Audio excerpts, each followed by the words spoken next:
आज हम speedy classes के निरंजन सर द्वारा तैयार किए गए एक high yield MCQ slide deck का इस्तेमाल कर रहे हैं।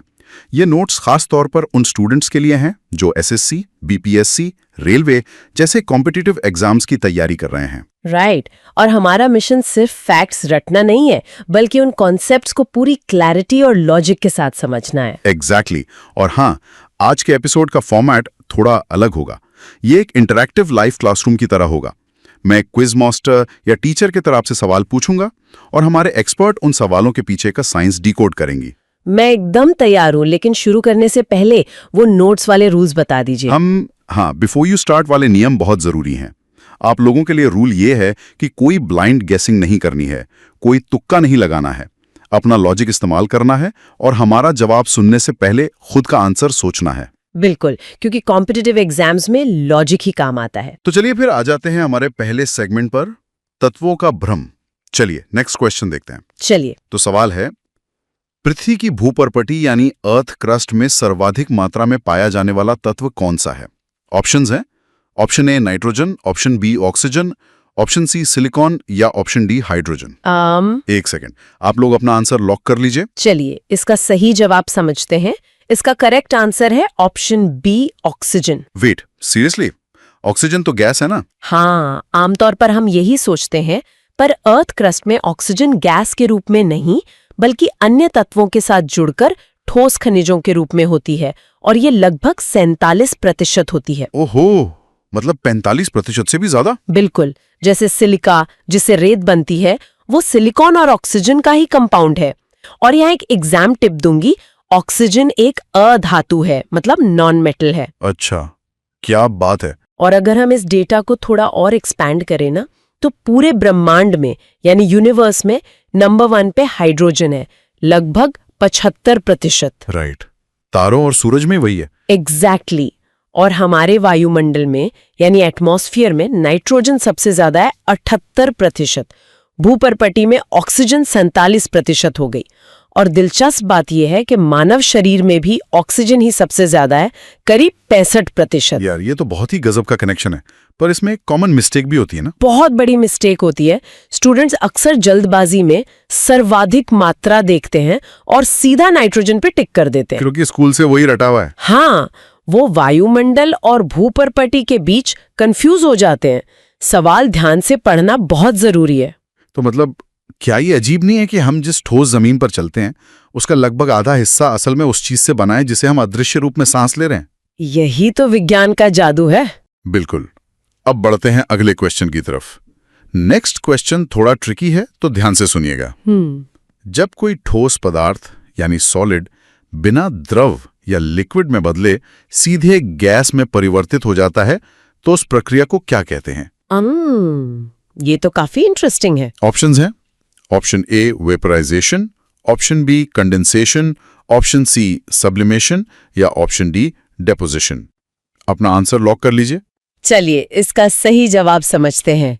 इसका करेक्ट आंसर है ऑप्शन सी सब्लिमेशन, जिसे हम हिंदी में ऊर्ध्वपातन भी कहते हैं। ऊर्ध्वपातन मतलब इसमें लिक्विड वाला फेज आता ही नहीं है? बिल्कुल नहीं आता। इसका सबसे कॉमन उदाहरण है घर में इस्तेमाल होने वाला कपूर यानी कैम्फर।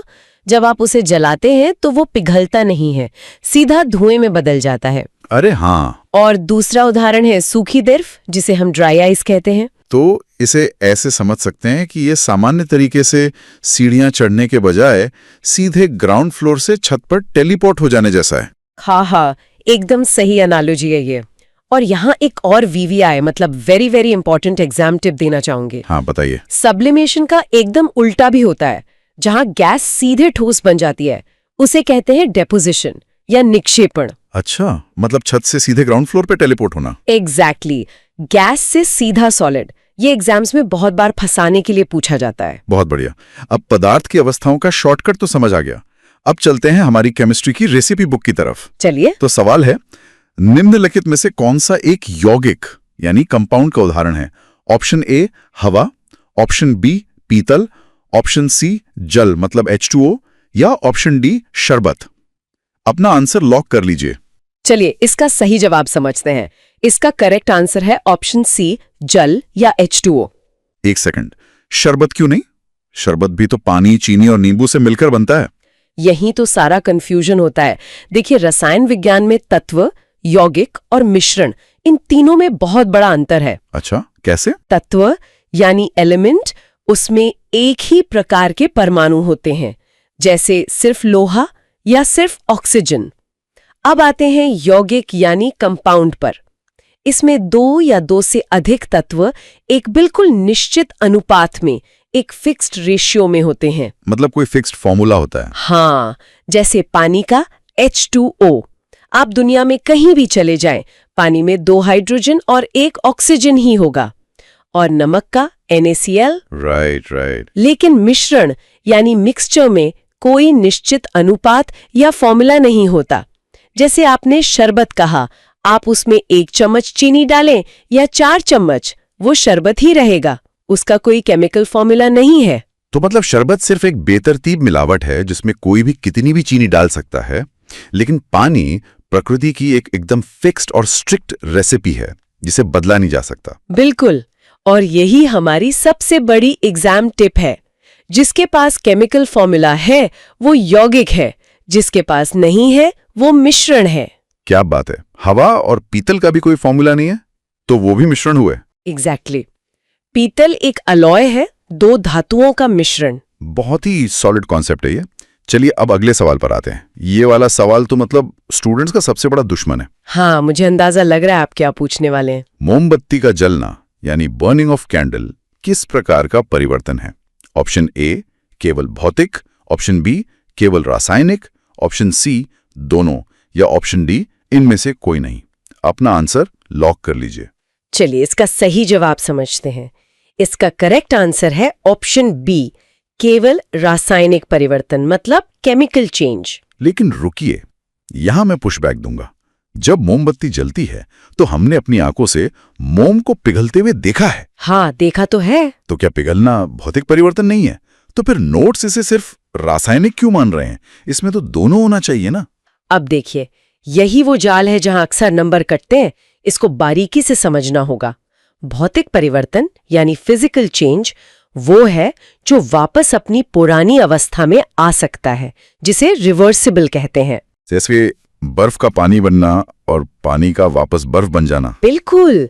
या फिर मोम का पिघलना, पिघला हुआ मोम ठंडा होने पर वापस ठोस हो जाता है। हाँ, तो मोम पिघल ही तो रहा है मोमबत्ती में। लेकिन सवाल ध्यान से पढ़िए, सवाल में मोम का पिघलना नहीं लिखा है।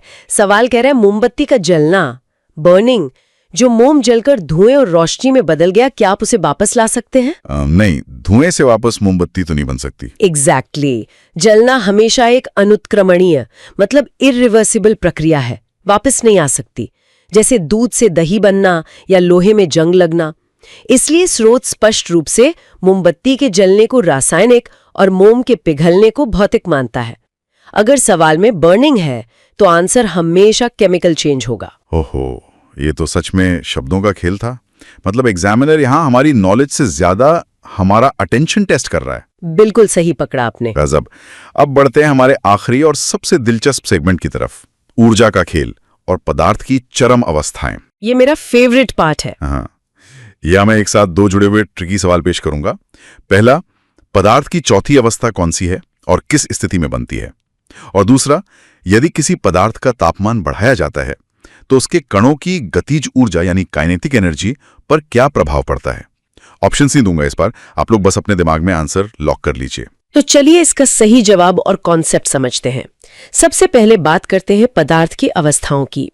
ठोस, द्रव और गैस के बाद पदार्थ की चौथी अवस्था है प्लाज्मा। और ये बनती कैसे? ये बनती है अत्यधिक उच्च तापमान पर, एक्सट्रीम हीट पर। जब गैस को इतनी ऊर्जा मिलती है कि उसके इलेक्ट्रॉन्स अलग हो जाते हैं, और इसी प्लाज्मा के कारण ही सूर्य और तारों में वो भयंकर चमक होती है। बाप रे, सूरज का तापमान! अच्छा, और क्या कोई 5वीं अवस्था भी है? हाँ, बिल्कुल है। 5वीं अवस्था है बोस-आइंस्टाइन कंडेंसेट, जिसे BEC कहते हैं। बोस-आइंस्टाइन, इसमें तो किसी भारतीय का नाम लग रहा है। बिल्कुल। इसकी खोज महान भारतीय वैज्ञानिक सत्येंद्रनाथ बोस और एल्बर्ट आइंस्टाइन ने मिलकर की थी। और प्लाज्मा के एकदम उलट ये अत्यधिक निम्न तापमान पर बनती है। कितना निम्न? एब्सोल्यूट जीरो, यानी -273 डिग्री सेल्सियस। -273। मतलब एक्सट्रीम हीट में प्लाज्मा और एक्सट्रीम कोल्ड में बीईसी। एकदम सही। अब आपके दूसरे सवाल पर आते हैं, तापमान और गतिज ऊर्जा का रिश्ता। हाँ, काइनेटिक एनर्जी का क्या होता है? इस एनर्जी की वजह से कणों की गतिज ऊर्जा बढ़ जाती है और वो बहुत तेजी से भागने लगते हैं। अच्छा, मतलब एनर्जी मिली तो वो उछल कूद मचाने लगे। हाँ, और जब वो तेजी से भागते हैं तो उनके बीच की दूरी, जिसे इंटरमॉलिक्यूलर स्पेस कहते हैं, वो बढ़ जाती है और उनका आपसी आकर्षण बल घट जाता है। इसको किसी रियल लाइफ एग्जांपल से समझाइए ना। बिल्कुल। आप गरम चाय या गर्मा गर्म खाने का उदाहरण ले लीजिए।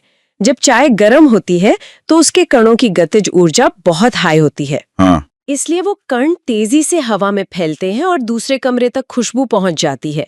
इसे विज्ञान की भाषा में विसरण या डिफ्यूजन कहते हैं। ठंडे खाने की खुशबू दूर तक नहीं जाती। हाँ। तो मतलब अगली बार जब मुझे दूसरे कमरे से पता चल जाए कि रसोई में कुछ स्वादिष्ट बन रहा है, तो मैं समझ जाऊंगा कि ये सिर्फ अच्छी कुकिंग का नहीं, बल्कि हाई काइनेटिक एनर्जी और विसरण का जादू है। बिल्कुल, यही तो विज्ञान का असली मजा है। वो हर जगह हमारे आसपास है। वाकई आज का ये डिस्कशन बहुत ही आई ओपनिंग रहा। तो चलिए इस डीप डाइव को वाइंड अप करते हैं एक 1 मिनट रिवीजन चीट शीट के साथ। चलिए फटाफट रिवाइज करते हैं। तो आज हमने सीखा कि अर्थ क्रस्ट में ऑक्सीजन सबसे ज्यादा है, ठोस में कणों के बीच सबसे ज्यादा आकर्षण होता है और गैस में सबसे ज्यादा फैलने की जगह यानी डिफ्यूजन होता है। ऊर्ध्वापातन गैस में डायरेक्ट जंप है और मोमबत्ती का जलना एक केमिकल चेंज है क्योंकि वो रिवर्स नहीं हो सकता।